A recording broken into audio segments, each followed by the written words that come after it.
Hello, welcome to this video. In this video, we are going to discuss about steam nozzle, which comes under the module 5 of applied thermodynamics. In this topic, in this video, we are going to discuss particularly about the steam nozzle introduction and what are the flow or what are the different shapes of nozzle and how flow of steam passes through the nozzles. These are the topic that we are going to discuss in this video. First, we should know what is steam nozzle. Steam nozzle is a device which converts the enthalpy, a heat energy, into a high potential, high kinetic energy. That means steam nozzle is a passage of varying cross section by means of which a part of the enthalpy of the steam, that is nothing but the heat energy possessed by the steam, is converted into kinetic energy. As the steam expands from a higher pressure to lower pressure, the enthalpy, the pressure, the heat energy is converted into high velocity, kinetic energy. And these are all the different types of steam nozzles available. Mainly, broadly, it is classified as convergent nozzle and divergent nozzle, as well as convergent and divergent nozzle. First, let us see what is a continuity equation and how it works. These are all the prerequisites for us to understand the flow of steam through the nozzle. We all have studied about the steady flow energy equation in basic thermodynamics. The common steady flow energy equation is converted into this form. It is the basic it comes from the basic continuity equation. Then for the steady flow of steam through the nozzle, we know that m is equal to area multiplied with speed and speed or velocity and specific volume of this. So, mv is nothing but area into specific velocity of this steam.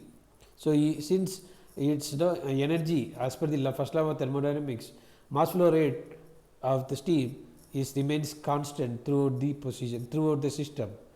Based on this, we can write m1 is equal to m2, that is equal to a1 c1 divided by v1 is equal to a2 c2 divided by v2, where m represents steady state mass flow rate in terms of kilogram per second, a cross sectional area of the nozzle, whereas small v is a specific volume of the steam in terms of meter cube per kg, and c represent velocity of the stream across the section, that is in meters per second.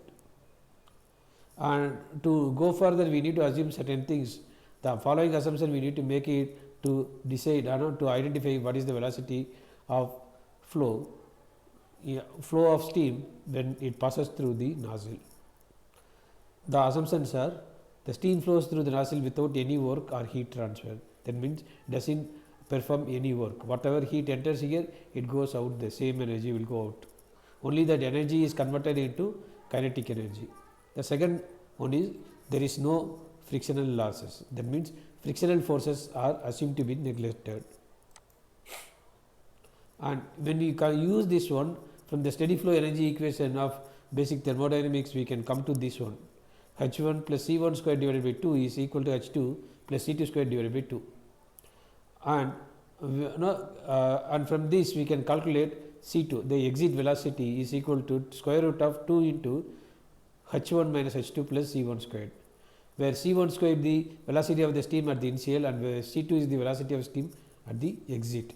And the main purpose of the nozzle is to increase the velocity. That means the velocity at the exit is far higher than the velocity at the inlet condition of the nozzle. So, it almost assumed to be negligible or 0. So, we consider that as 0. If we assume that one, then c2 will become square root of 2 into h1 minus h2, where h1 minus h2 is isentropic enthalpy change. And we also know that PV power n is equal to constant, that because it flows through the isentropic process. The value of n varies with respect to different condition of the steam. For example, value of the n when the steam is considered to be a superheated steam, then n will be equal to 1.3, and for saturated steam n is equal to 1.135, whereas for wet steam it is equal to 1.035 plus 0.1 into x1. This is how a schematic diagram of nozzle for analysis purpose we need to consider, whereas entry condition all represent state 1, exit condition represents state 2. Area is A, C is velocity, P is pressure and V is specific volume.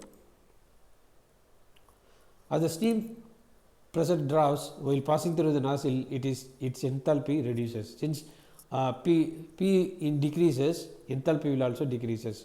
This reduction of enthalpy of the steam must be equal to the increase in kinetic energy. The amount of energy which is loses because of the reduction in the enthalpy is almost similar to the increase in the enthalpy. So that we can write C2 squared, that is final exit velocity minus C1 squared initial velocity squared divided by 2 is equal to n divided by n minus 1 into P1 V1 minus P2 V2, where P1 and P2 are the pressure of steam at entry and exit. V1 and V2 are specific volume of at the entry as well as exit respectively. And we know that C1 is far less lower than the C2. So we can remove the term C1. So the final term will come C2 is equal to square root of 2n divided by n minus 1 multiplied by P1 V1 whole multiplied by 1 minus P2 square, P2 divided by P1 whole to the power n minus 1 divided by n. And we can also calculate the mass flow rate of the steam when the steam flows through the nozzle as m is equal to A2 C2 divided by V2 squared. This is the general equation where A is a cross sectional area, C represent speed of the velocity of the steam or speed of the steam, and V is a specific volume, where specific volume V2 by V1 is equal to P1 by P2 to the power 1 by n, because the flow which flows expansion takes place isentropically. That is the reason we can use this relation. When we know this value, we can easily find out the mass flow rate. That's it guys for this video. We will meet in the next video. Till then, take care. Bye bye.